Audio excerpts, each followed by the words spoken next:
Hi, it's Chuck Gilmore with Power to Sing Live number 126. Today we're going to talk about singing with a high larynx, the pros and cons. Hi, everybody.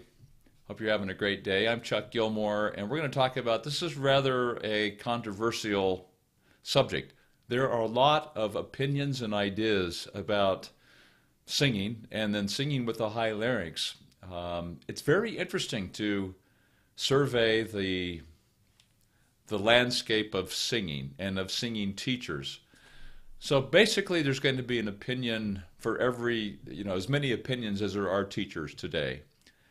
Welcome to the show today. I am hoping that in the process of what we do today, you're going to come to some positive conclusions about what we talk about. You're going to get some clarity. So we're going to talk about what is a high larynx, what is high larynx singing, and the pros and cons of that, and then hopefully you're going to have clarity on the issue.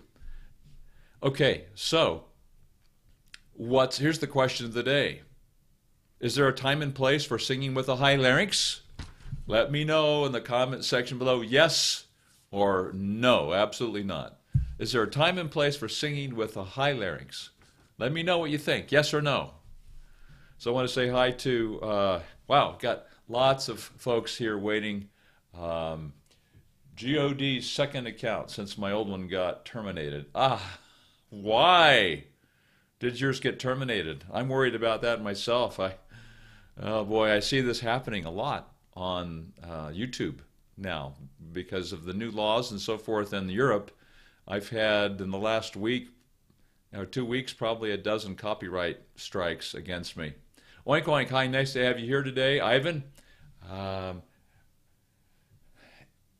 Ian Sanders, nice to have you here. Maxo Burton, awesome you're here today. Thanks for coming. And Russ Sapphire, nice to have you here, Russ. So you guys, let me know in the comment section below. Okay, Aaron says yes, or Ian. Sorry, Ian says yes, there is a time. Russell says yes.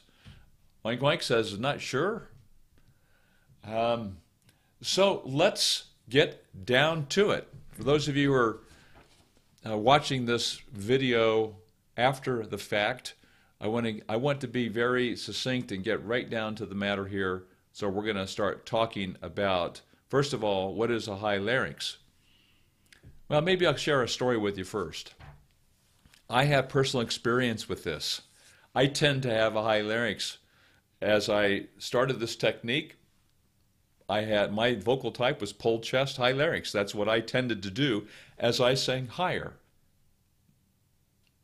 Now, I don't do that as often, but if I default into non-thinking about what I'm doing, it's easy for me the error that I would catch myself in would be some kind of a high larynx or pulled chest kind of singing coordination.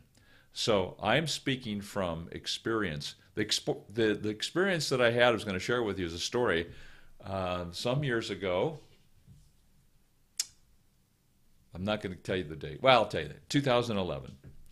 I went to see Seth Riggs and had a voice lesson with him. And the first 30 minutes, I was brilliant. He couldn't find any trouble, no problems. So the last 30 minutes, decided that we would sing. So I sang one song, and I could feel that it was not going well. I'm not sure we even completed the song. I think we maybe completed the song. And the first thing my teacher, Seth, said to me was, I don't know who's letting you do that. Well, I was pretty down about that. I was pretty crestfallen because I wanted to be impressive, right? Well, what was my problem? Guess. Larynx coming up, other types of things that were tending to pull chest voice, and that will become rather clear in what we discussed today, some of the problems or some of the cons of singing with a high larynx. I tell you that story because I want you to know that I understand this issue firsthand. because I've experienced it and I'm intimately familiar with this issue. All right, so what is a high larynx? If you put your hand here on your Adam's apple, ladies, you might have to put your finger in and kind of press in and trace it down to your Adam's apple here. Feel that first bump. Now, with your hand there on your Adam's apple, swallow. Swallow it. And what do you feel when you swallow? The larynx goes up, correct? When we sing, oftentimes we tend to go into swallowing mode. Swallowing mode. And what is swallowing mode? It's the larynx going up. Well, hum for a minute. Hum and then swallow.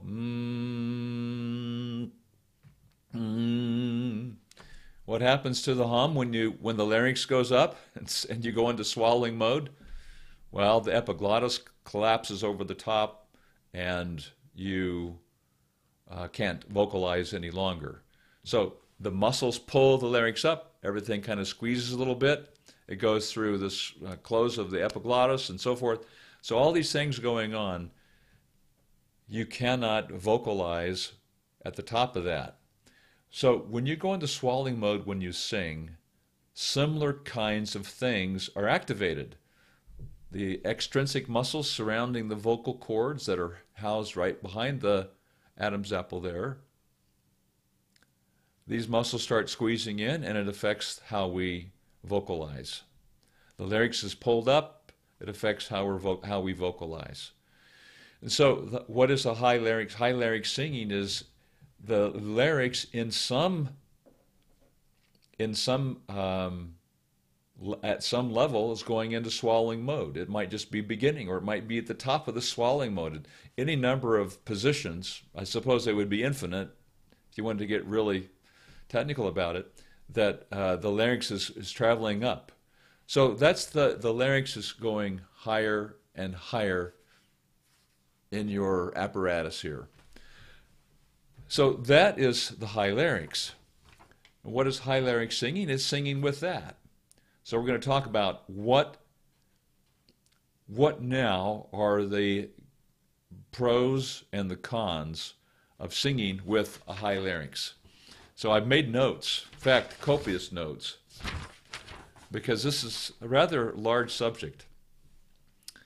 I'm going to talk about the cons. I should have probably titled this Cons and Pros. The cons of singing with a high larynx. Now, I am the first to admit that there is a high larynx singing that results in abuse of the voice and vocal damage, and could be vocal damage easily. Let's talk about that one first. Its character, that high larynx, and I suppose you could say maybe extreme high larynx, or damaging high larynx, or abusive high larynx singing. By the way, you can probably hear, if you've visited often here, I've got some bronchitis going on today. I apologize. I'm not going to be at ideal voice. Are we ever? I don't know. High larynx resulting in damage or abuse, or abusive high larynx singing resulting in vocal damage, characterized by one, you're going into swallowing mode, so the larynx is traveling up and it's physically moving upward. Number two, there is something called, there's pulled weight of the chest voice. That sounds like this.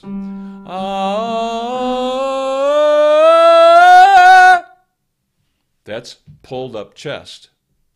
Number three, there is little to no vibration from the head voice mixing in. There's little or no head voice vibration or resonance combining with that chest resonance.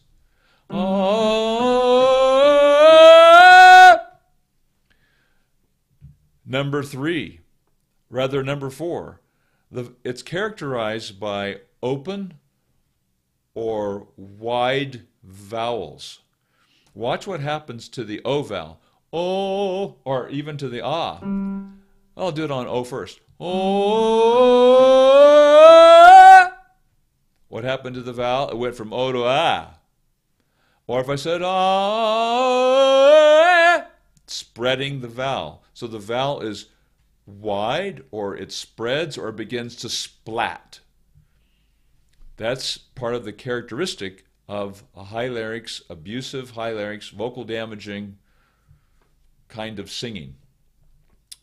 Number 5, and it's actually already kind of mentioned this, there's no head overtones.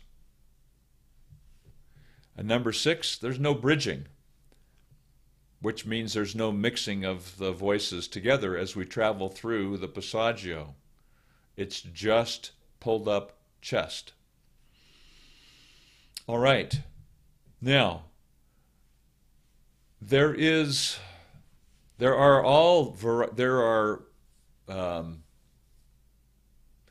just say now that high larynx number 2 is a high larynx singing that is not vocally damaging.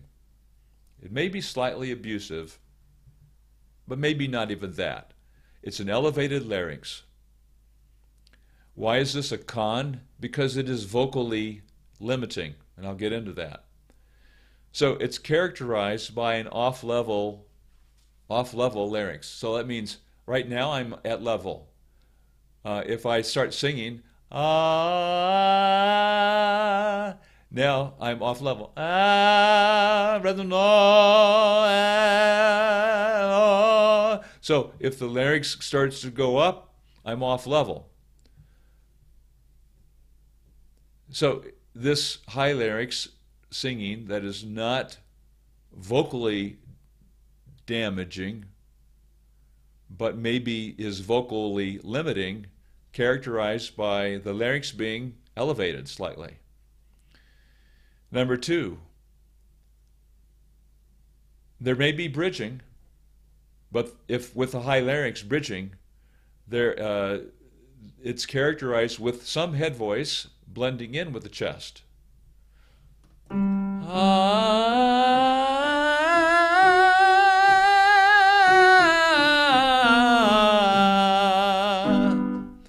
I did that with a high larynx.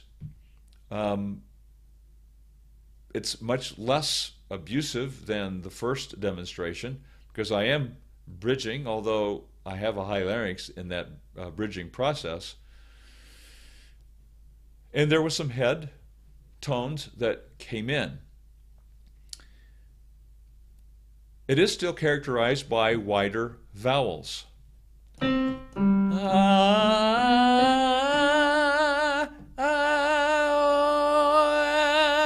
You can hear the difference in just a regular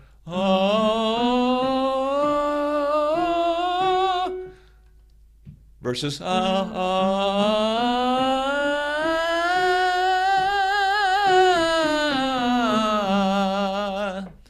There are other ways to do that, but that shows the example of bridging with a high larynx.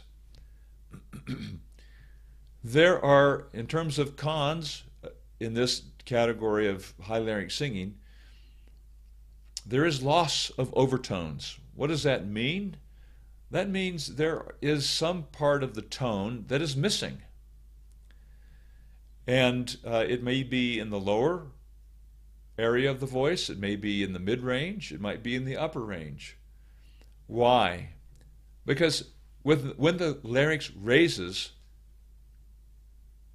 the vocal tract gets smaller. And so there's a smaller space in which to either initiate or create the sound or resonate the sound. And so it affects the overtones. We lose out on some of the full component of the voice. That's a loss. Number 5, there is a loss of dynamic control. In many instances, I've seen this firsthand. I'll share just an example in musical theater. I was in a show recently. I'm not going to go into too much detail because I don't want to create a bad feeling here. But I was in a show recently that was, the show initially was released in the late 50s, early 60s, I believe. And so it would be termed more of a kind of a classical kind of Broadway musical. Not necessarily strictly classical in terms of classical music, but the singing in the show was more of a well, the word I want to use is more legit. It was more towards a classical kind of singing, and yet in the signature solo in the show, one of the signature solos that everyone's heard, the person that was cast could only do it with a high larynx technique, and so it sounded vastly different than the original, and to my taste, it didn't fit this particular show. And what I've noticed in this show and several others that I've been in is there seems to be two dynamics that are used in this kind of high larynx singing. One is loud and the other is soft. I find that the dynamic range is very limited in the middle dynamic. It seems as if it's only all in or barely in. So my first-hand experience with this particular type of singing, high larynx singing, is that there's limitations in the dynamic ranges. You can get very loud, get very soft, but there's some mid area there that there's no control. There's a loss of dynamic control with that high larynx singing. Curious if anyone's seen that themselves. And so number 6 is it doesn't work. That particular way of singing doesn't work in all genres of music, in all genres of singing. And I think that's a limitation. Okay, number 3, and these are the pros. When I get done here, you guys, I promise you I'm going to answer your questions and I'll engage, okay? But I want those who have just joined, if they missed the live component of this, I want them to be able to get this information right away. Number 3, high larynx, using a high larynx in exercises, okay? I think there is some benefit to this. Let me explain. Let's first of all qualify it by saying that after the use of the high larynx in a vocal exercise, once the objective is obtained, you would discontinue it. So it's not meant to be something that you use in your singing. It's meant to be used in the workout, so to speak. So compare, let's say you're training you're going to summit a high mountain this summer on a hike. Part of your training is you're going to go on some smaller hikes and you're going to put weights around your ankles. You're going to, and maybe overload yourself with some weight on your back. And you go out for the workout. When it's time to go do the mountain, you take the weights off of your legs, right? And you try and pack as light as you are able to, given the height of the mountain and how long you're going to be gone. So, just like this example, you can use the high larynx exercise for the workout, for the training, but you would discontinue it in the actual singing so that you're singing the song with the larynx at speech level, at resting level, where you talk. Does that make sense? So I'm qualifying this particular example is that there is some benefit to using high larynx exercises to develop the voice. So let me describe this. This is characterized by a slightly elevated larynx. Not a high extreme, but just slightly elevated larynx. Like, let's say, for example, the nay, nay, nay.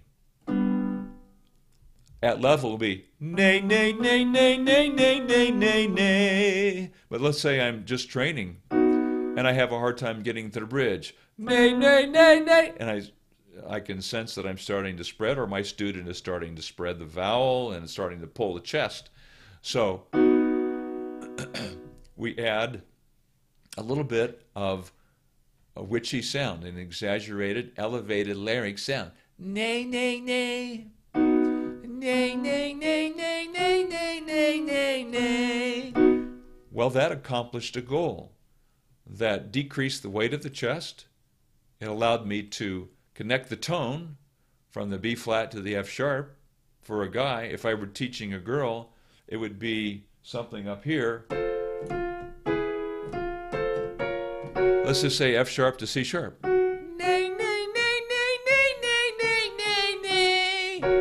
So with the ladies, they would do the same thing. If they're having a hard time getting through the first bridge of their voice, this passaggio, I might have them do a high larynx, exaggerated nay, nay, nay, so that I could thin the chest voice out and I could connect the tone with that pharyngeal sound. So there's a real training benefit to this. And it's a significant benefit because it's going to build confidence in the singer's voice that they can get through this passaggio without pulling the chest voice up, without spreading the vowel, without yelling it loud, without abusing the voice, with that connected tone all the way through, just with a little elevated larynx, nay, nay, nay exercise. Number 3, it eliminates falsetto. So if I had a student who said, or if you were practicing on this, and you said, nay, nay, nay, and it wanted to flip into falsetto, this is where the elevated larynx with a little bit of that witchy, bratty condition, nay, nay, nay, nay, nay, nay, nay, nay, nay, is so beneficial because it's deeper than falsetto. It's connected. The vocal cords are getting coming together deep enough, firmly enough, that it connects the tone. It's not a disconnected tone, which means that now we've got a bridge. We've got this connection from chest voice through the middle and up into head. It's a significant benefit, and so it's extremely beneficial to reduce the weight of chest and to eliminate the falsetto, to get deeper into the vocal cord itself. We talked about this, so number 4 is that it thins or removes the weight of the chest voice, chest tone, in a condition where you have maybe a light or breathy sound in your voice. It's likely that the vocal cords aren't coming together firmly enough. Again, this is a great exercise to apply to the voice. If you're saying, nay, nay, nay, nay, nay, nay, nay, nay, and that's the standard approach, by adding this high larynx exaggerated, nay, nay, nay, nay, nay, nay, nay, nay, nay. Now, the high larynx is not limited to nay, nay, nay. Nay, nay, nay is a very powerful exercise to use, but you could say, no, no, no, no, no, no, no, no, no, no, no, no. So you could do a high larynx exercise with any of these. It's easier on some of the vowels and more difficult on probably on the mums and so forth that tend to pull the larynx down anyway. The high larynx is more challenging. But let's just say I did it on na na na na na na na na no no no no no no no no.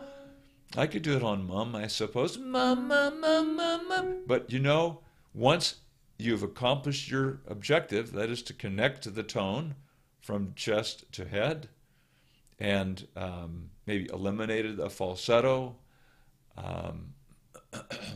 got more, this is in the case of the light or the airy or breathy voice, we're able to get more chord to adduct more deeply, so you're getting more, you're eliminating the air leaks by bringing the vocal cords together more firmly with that kind of coordination. The high larynx with an exaggerated tone, that exaggerated sound. Nay, nay, nay, no, no, no, mum, mum, mum. Once you get it, though, we go back to normal. Nay, nay, nay, nay, nay, nay, nay, nay, nay, nay, nay, nay, nay, nay, nay. Of course, I'm down in chest. Nay, nay, nay, nay, nay, nay, nay, nay, no, no, no, no, no, no, no, no. Mum, mum, mum, mum, mum, mum, mum, mum, mum, mum, mum, mum. Once we establish what the goal is, then we eliminate the exaggerated high larynx sound and get back to the normal, because we want to sing where we speak. If you don't talk like that, why would you want to sing that way? Now, the the pro of using this particular high larynx exercising would be to increase a contraction in the cords, in the muscle of the cord. So we're getting imagine shaking hands with someone and it's just fish hands, right? You've shaken hands with somebody that just won't grip. That's the too light of adduction. So you want that just the right contraction in the handshake. That's what we want to use this exercise for, to get that in the vocal cord coming together appropriately, firmly. The cords adducting or coming together firmly and appropriately, so that we get an appropriate contraction in the chord structure, and it gets it more like you speak, unless you talk like that, which in that case, we wouldn't want you to sing like you speak. Okay. And number 6, this is another pro, the effect on the chords. So it increases the firmness of the adduction, it decreases the air leaks, it develops a balance. It helps develop the balance between the air and the muscle in the vocal cord, the interaction, the interplay of air and muscle, the balance between those two establishes a voice that is optimal. And so this tool can be used for this. So those are some of the pros of using the high larynx in exercises. I don't really feel that there is a major benefit in high larynx singing, with maybe one exception, and that is you haven't yet developed the quality of your mix. And so in order to keep yourself from abusing or keep yourself from pulling chest, you may use that high larynx again temporarily until you can do what you would like to do with the larynx resting in a mixed voice, which is optimal for a number of reasons. Because remember, we talked about how you lose some overtones if the larynx is high. And so even though it might help you from abusing the voice, you're still not going to have those overtones. So I suppose in conclusion now, and I wrote this down because I wanted to make sure I got it right, is the high larynx is a tool to discontinue once you get connection, once you reduce the weight of chest, once you improve the quality of the adduction of the vocal cords, once you get this optimal balance of air from the lungs interacting with the contractions in the muscle of the vocal cord, once you get this optimal function going, you can use the high larynx exercises as a tool to discontinue when these are accomplished. So the ideal is to have a mix through the bridge and into head voice, to be able to get every sound that you want, that you're hoping for, using the optimal condition of the voice itself, so that you don't compromise dynamics. So when you're singing, no matter whether you're singing in your head voice, in your mixed voice, or in your chest, you've got the full complement of loud, medium, and soft, extra loud. All of those things are available. And you have the full range of overtones throughout your voice, throughout your range. And then you can apply these to all the genres. Now, there are other subtopics we could go into. Yeah, but what if, or what if, and what if, and so forth. Have I ever used a high larynx? Yes, and let me explain. There are situations, like let's say, for example, in musical theater, if you're playing Ado Annie, you may employ a high larynx technique to sing, "I'm just a girl who can't say no."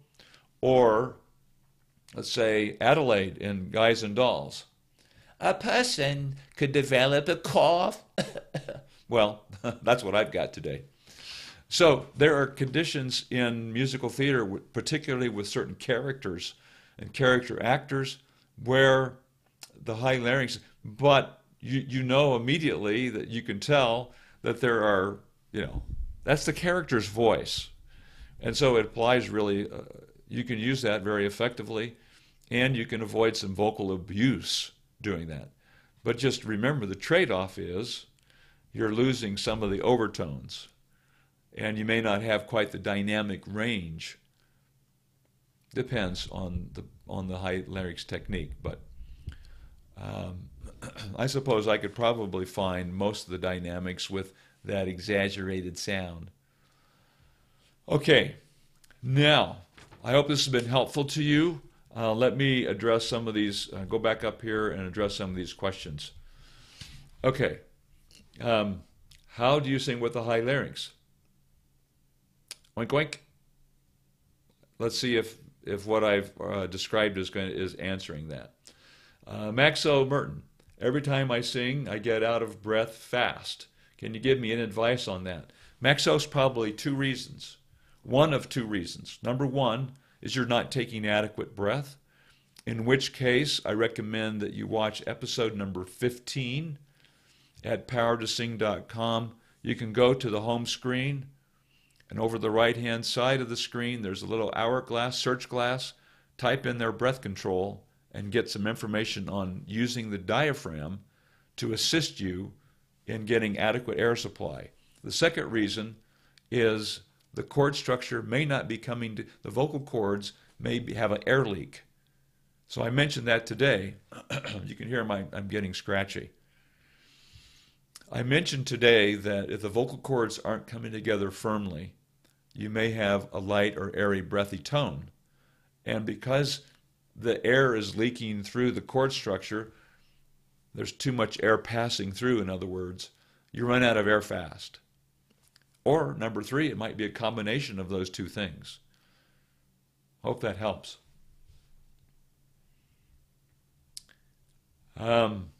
Matt said, I'm guessing, yes, there are times when you can sing with the high larynx. So, I don't know, what would you say now, having heard this explanation? I think you're right, under certain conditions, but remember, there's always going to be a trade-off. Okay, so Nuno Silva, hi, Chuck. Really like to ask you something. Today I think I've hit an F5, but it was not intentional. But like 3 hours later, my voice was very strange, like I could only reach C5. What was that?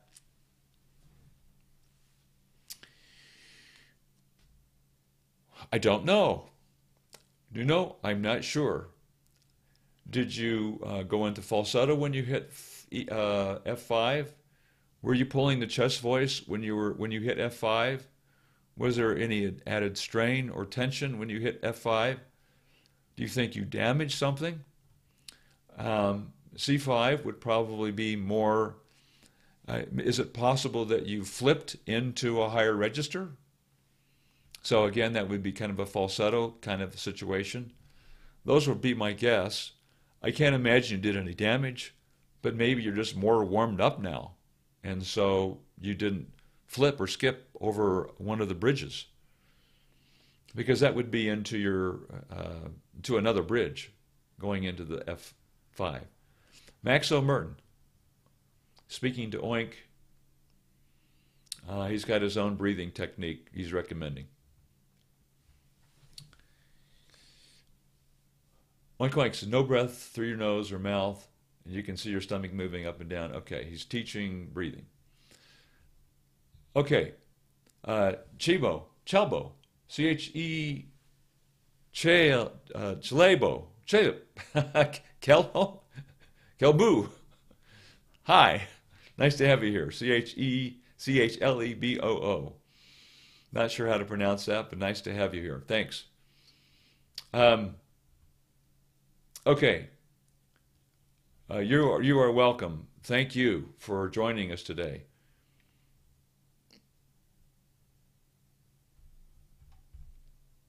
Okay, Nuno says he thinks it was in mixed voice. So there would be no reason then, if you were in mix, there would be no reason that the technique that you used caused you to lose the F5. So I don't have an answer for you.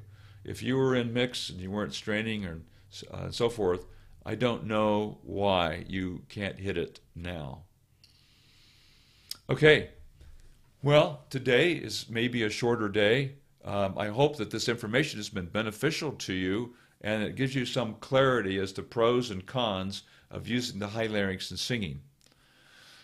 I want to say that it's a fast way to create an artificial sound.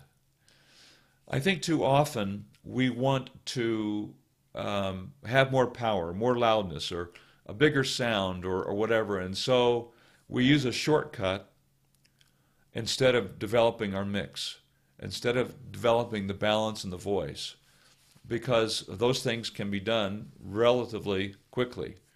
Whereas a mixed voice requires us to do some training and eliminate the reach and the squeezing and so forth.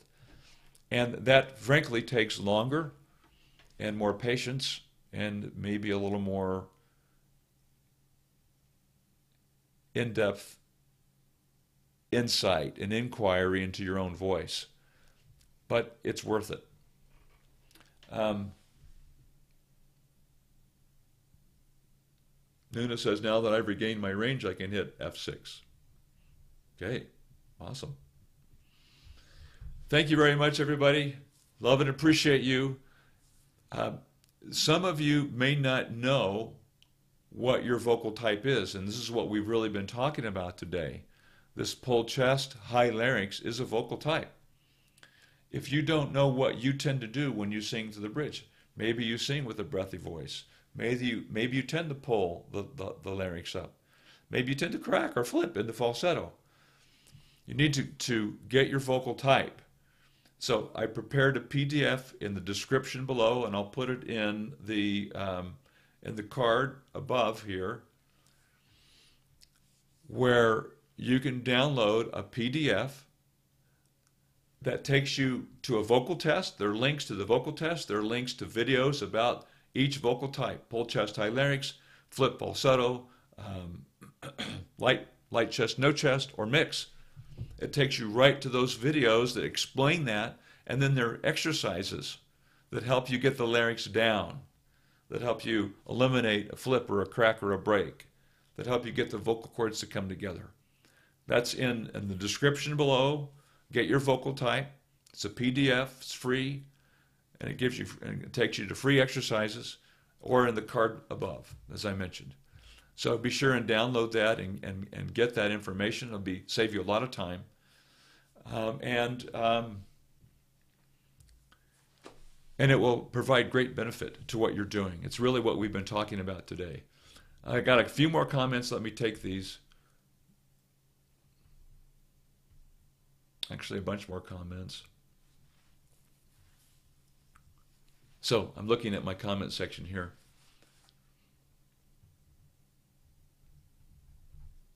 Okay, so Nuno says he's flip falsetto.